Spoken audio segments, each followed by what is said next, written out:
with a design from 1718 by James Puckle, some plate steel, a demilled 40mm anti-aircraft barrel, and some clever metalworking skills, I decided to recreate and upgrade a design of the Puckle revolving repeating cannon by James Puckle.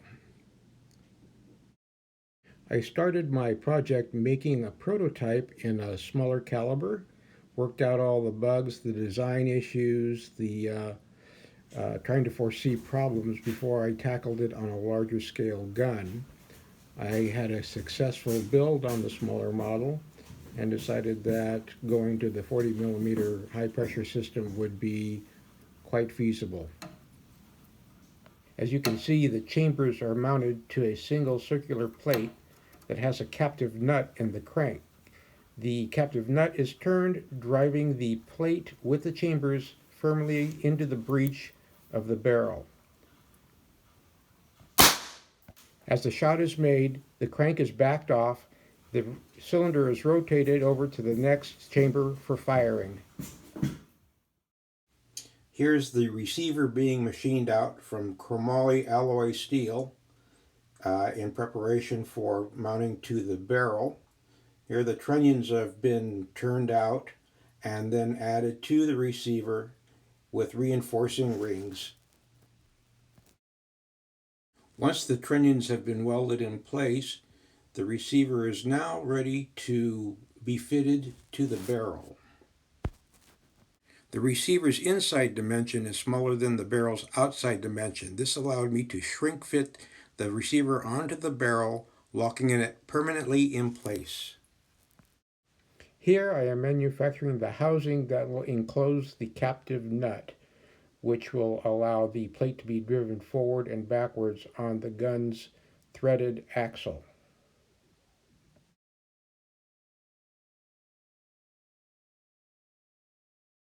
Here are the chambers made from chromoly steel solid billets. They have been prepared to be mounted to the plate, as you see being bored here to receive them. And here we have the chambers mounted to the plate. Here a platform has been machined on the receiver to receive a pedestal that will be the hinge block for the firing mechanism. Here is the main body of the firing mechanism made from stainless steel. Here we have the blank for the hammer. Here is the hammer being machined off, and finally the hammer completed with a grab ring and ready to receive a spring from an AR-15 trigger mechanism. This drives the hammer hard enough to ignite the percussion cap. This is the material that was used for the lever that allows the hammer to be operated. At this point, the gun is mechanically ready to be fired. Brass rings have been made to prevent catastrophic chain firing, igniting all chambers at once if a spark gets away. The touch holes are brought into alignment with each shot, and the other chambers are kept covered to prevent such a chain fire. Here are blocks of steel that are welded together to form plates.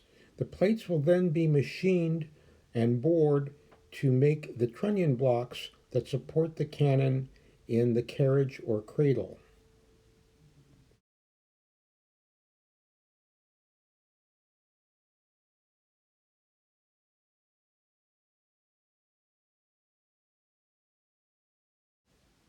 The cradle is fabricated with the trunnion blocks mounted to the gun.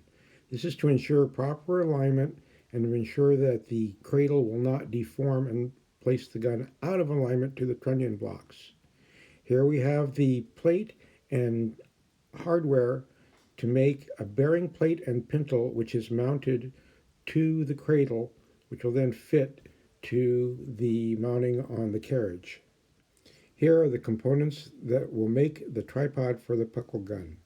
Here you see the pintle and bearing plate that will be mounted to the foreleg of the tripod. Here you will see a completed tripod and gun mount. Here you see the fabrication of a low-pressure cylinder block suitable for smokes and pyrotechnics.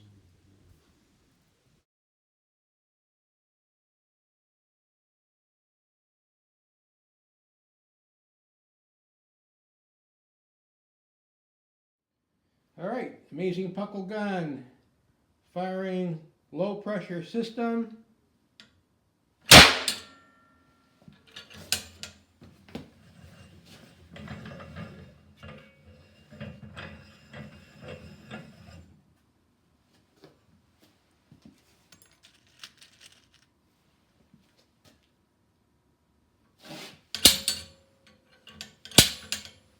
Dud.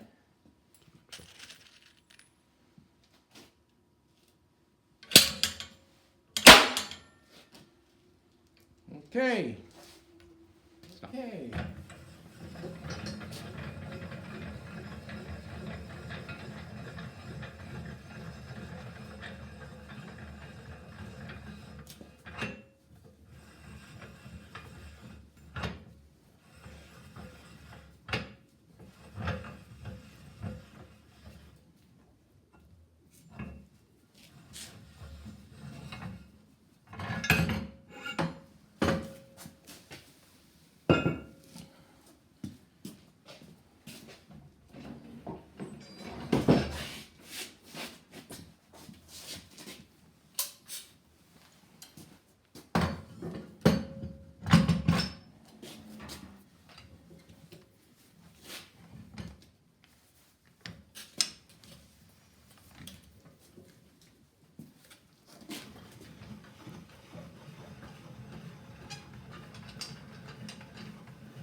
High pressure.